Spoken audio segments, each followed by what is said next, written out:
హెచ్చింపు ఉండకూడదు. నేను ఎక్కువ అంటే నేను ఎక్కువ, నువ్వెక్కువ అంటే నువ్వెక్కువ. ఇది ఎట్టి పరిస్థితుల్లో వారిద్దరి మధ్యలో రాకూడదు. చాలా కాపురాలు అండి, చాలా కాపురాలు ఇడిపోయేది ఎక్కడంటే, ఇదిగో నేను 10 లక్షలు కట్నం తెచ్చాను, నన్నేటి పని చేయమంటున్నావు, నన్నేటి వంట చేయమంటున్నావు, ఏంటి మీ చెల్లిని చేయమను, మీ అమ్మని చేయమని అంటారు చాలామంది. 10 లక్షలు కట్నం తెచ్చినా ఏంటి, 10 కాసులు బంగారం తెచ్చినా అత్తగారింటిలో అమ్మాయి ఏం చేయాలి చెప్పండి, వారికి లోబడి ఉండాలి. దేవునికి స్తోత్రం.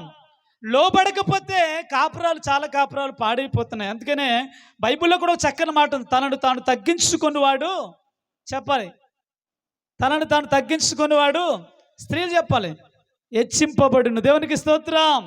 చాలామంది ఆడవాళ్ళు అంటారు, నేనెందుకు తగ్గాలి, నేను తగ్గను.